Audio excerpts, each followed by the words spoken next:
नेपाल विद्युत प्राधिकरणका कार्यकारी निर्देशक कुलमान घिसिङको 4 वर्षीय कार्यकाल सकिने लाग्दा सरकारद्वारा उनको पुनर्नियुक्ति हुन्छ वा हुँदैन भन्ने आशंका बढिरहेका बेला उनको पुनर्नियुक्ति लगभग निश्चित जस्तै भएको यसका विभागीय मन्त्रीले नै प्रतिक्रिया दिएका छन्। ऊर्जा जलस्रोत तथा सिंचाई मन्त्री वर्षमान पुन अनन्तले कार्यकारी निर्देशक घिसिङको पुनर्नियुक्ति बारे प्रधानमन्त्री केपी शर्मा ओलीसँग कुराकानी गरेको बताएका छन्। यस सम्बन्धी विस्तृत जानकारी म यहाँहरूलाई गराउन गइरहेको छु। दर्शकबिन नमस्कार, म जनक थापा मगर। नेपाल विद्युत प्राधिकरणका कार्यकारी निर्देशक कुलमान घिसिङ दोस्रो कार्यकालका लागि पनि दोहोरिने भएका छन्। भदौ 29 गते कार्यकाल सकिन लागेका उनलाई दोहोर्याउन ऊर्जा जलस्रोत तथा सिंचाई मन्त्री वर्षमान पुनले तयारी थालेका छन्। घिसिङले नेपालमा लोडसेडिङ अन्त्य गर्न राजनीतिक नेतृत्वसँग मिलेर विद्युतको कुशल व्यवस्थापन गर्दै आएका थिए। मन्त्री पुनले भने उहाँको कार्यकाल अझै केही दिन बाँकी नै छ। भदौ 29 गते अघि नै मन्त्रालयका तर्फबाट उहाँलाई दोस्रो कार्यकालका लागि नियुक्त गर्नको लागि प्रस्ताव जाँदैछ। त्यो प्रस्तावलाई मन्त्री परिषदले पारित गरेपछि उहाँ दोस्रो कार्यकालका लागि नियुक्त हुनुहुनेछ।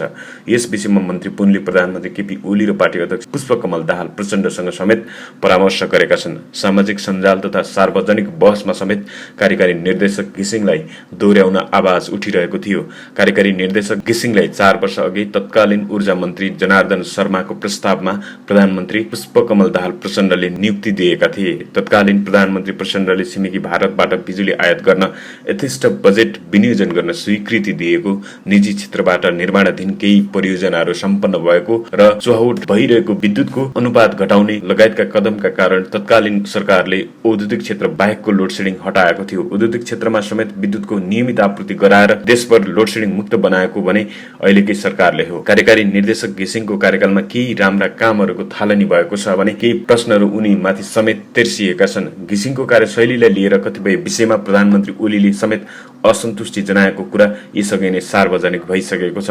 घिसिङको कार्यकालमा के काम भए? घिसिङ 2073 भदौ 29 गते नेपाल विद्युत प्राधिकरणको कार्यकारी निर्देशकको रूपमा नियुक्त भएका हुन्। उनी नियुक्त हुनुअघि देशमा 18 घण्टा लामो लोडसेडिङ थियो। डेडिकेट फिडरका नाममा उद्योग धन्दालाई विद्युत दिने तर आम उपभोक्तालाई अन्धकारमा राख्ने परिपाटीमा आमूल परिवर्तन गर्दै उनले उद्योगको बिजुली काट्ने उपभोक्तालाई उज्यालो दिने रणनीति बनाए। नियुक्त भएको 2 महिनापछि कार्तिकको लक्ष्मी पूजाको दिनदेखि काठमाडौँ उपत्यकावासीले लोडसेडिङको मार खेप्नु परेन। अरूले लक्ष्मी पूजा मनाइरहँदा उनी स्विचाटारको भार प्रेषण केन्द्र पुगेर लोडसेडिङ हुन नदिन अनवरत खटिरहे। 315 मेगावाट सम्मको माग तान्न सफल भए। काममा दत्तचित्त भएर खटिरहने उनको बानीको मन्त्री पुनले समेत प्रशंसा गरेका छन्, जसका परिणाम स्वरूप विद्युतको चुहावटमा निकै कमी आयो। कुलमानले सबैभन्दा पहिला उत्पादन भएको 1/4 विद्युत चुहावट हुने गरेकोमा पहिलो 3 वर्षमा 3% घटाए। आर्थिक वर्ष 2072-73 मा केन्द्रीय विद्युत प्रणालीमा 25 देखि 78% विद्युत चुहावट थियो। अहिले 2076-77 सम्म आइपुग्दा विद्युत चुहावट 15 देखि 70% मा सीमित छ। उपभोक्ता बढ्दा चुहावट गर्दा स्वाभाविक हिसाबले प्राधिकरणको घाटा कम र नाफा बढी हुन थाल्यो। गत आर्थिक वर्षमा मात्रै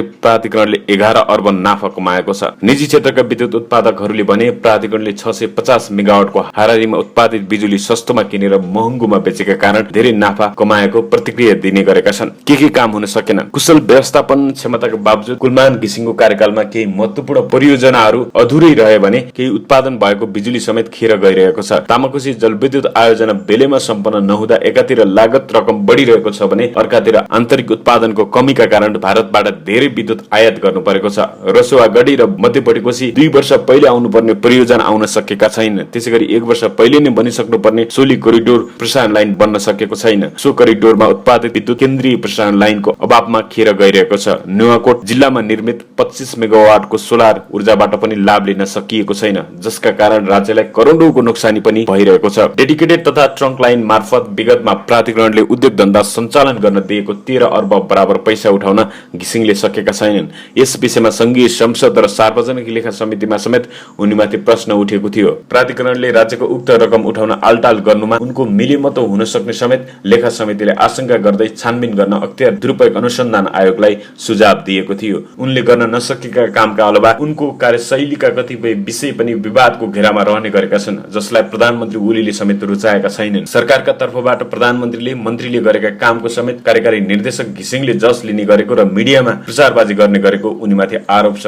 घिसिङले सरकारी खर्चमा आफ्नो पक्षमा विभिन्न माध्यमबाट प्रचार प्रसार गराएको आरोप समेत लाग्ने गरेको छ, जसका कारण लोडसेडिङ हटाएको श्रेय समेत तत्कालीन प्रधानमन्त्री प्रचण्ड ऊर्जा मन्त्री जनार्दन भन्दा पनि कुलमानलाई दिने परिवेश बनेको छ। उनको यो शैलीबाट प्रधानमन्त्री नै असन्तुष्ट बनेका छन्। यस्तो अवस्थालाई खण्डन गर्न कार्यकारी निर्देशक घिसिङले केही दिन अघि विज्ञप्ति नै निकालेर प्रधानमन्त्री र ऊर्जा मन्त्रीका विरुद्ध आफ्ना पक्षमा प्रचार नगर्न आह्वान गरेका थिए। तर कार्यकारी निर्देशक घिसिङले त्यसअघि भने नीति कार्यक्रममा समावेश भएको विषय मन्त्री पुनले श्वेत पत्र मार्फत अघि सारेका विषयलाई कार्यान्वयन गरेको कामलाई समेत आफैले गरेको भनी प्रचार गर्ने गरेको आरोप छ। सरकारले चालु आर्थिक वर्ष 2077 र 78 मा मासिक 10 युनिटसम्म बिजुली खपत गर्ने परिवारलाई निशुल्क विद्युत दिने घोषणा गरेर कार्यान्वयनमा ल्याएको छ। संस्थागत हिसाबले सरकार र मातहतका निकायले जस लिनुपर्ने उक्त विषयलाई घिसिङले प्राधिकरणकै एकल निर्णयको रूपमा प्रचार गरे। घिसिङले मातहत कर्मचारीमाथि निरङ्कुश व्यवहार गर्ने गरेको आरोप पनि प्राधिकरणका कतिपय कर्मचारीहरू लगाउँछन्। प्राधिकरण भित्रका सरुवा बढुवामा पनि मन्त्री पुनले पूर्ण अधिकार घिसिङलाई नै दिएका छन्। तर कतिपय सन्दर्भमा भने उनले प्रधानमन्त्री तथा मन्त्रीले भनेका अत्यावश्यक समायोजन समेत नगर्ने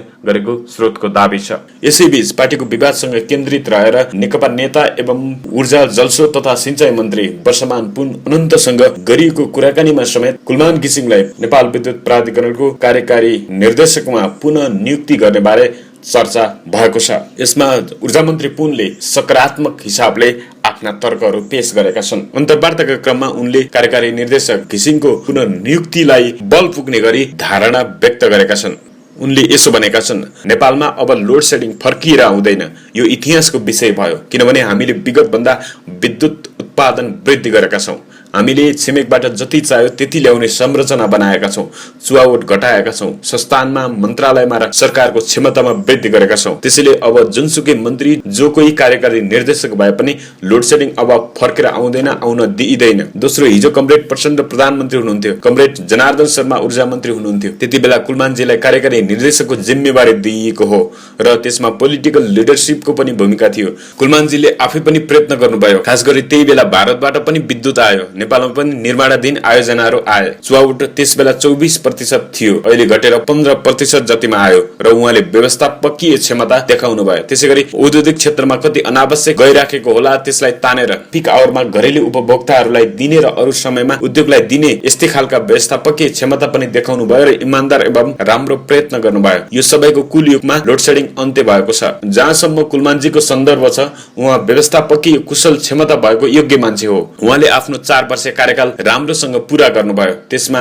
राजनीतिक नेतृत्वले पनि राम्रो सपोर्ट गर्यो। मैले पनि उहाँको काममा कुनै हस्तक्षेप गरिन, उहाँलाई पूर्ण रूपमा काम गर्न दिए र स्वाभाविक रूपले संस्थान राम्रो हुँदा मन्त्रालयलाई पनि सरकारलाई पनि राम्रो हुने नै भयो। अब के गर्ने भन्नेमा विगतको सरकारले 4 वर्षका लागि नियुक्त गर्यो, त्यो अवधि भदौ 29 गते सकिँदैछ। 29 गते आउन अझै केही समय छ। शुभचिन्तकहरूले दोहोर्याउनु पर्यो भन्ने सुझाव पनि दिनुभएको छ। मिडियाहरूबाट पनि सुझावहरू आएका छन्। यसलाई मैले नकारात्मक रूपमा लिएको छैन। मैले यस बारेमा प्रधानमन्त्रीज्यूसँग कुरा गरेको छु, उहाँलाई पनि सकारात्मक पाएको छु। तर अझै समय छ, 29 गते आउन बाँकी नै छ भन्नुभएको छ प्रधानमन्त्रीज्यूले। त्यसैले यसमा हतार गरेका छैनौं। कसैले दोहोर्याउन खोजे, कसैले दोहोर्याउन नदिएको भन्ने जसरी मिडियामा आएको छ, त्यो व्यक्तिको हामीले सकारात्मक रूपले सोचेका छौं। दर्शकबिन सुनिहाल्नुभयो। अब केही हप्ता पछाडि मात्रै नेपाल विद्युत प्राधिकरणका कार्यकारी निर्देशक कुलमान घिसिङको 4 वर्ष कार्यकाल सकिँदैछ र उनको पालामा भएको लोड सेडिङ अन्त्यले अहिले सर्वत्र उनको चर्चा प्रशंसा भएको छ। र पछिल्ला दिनमा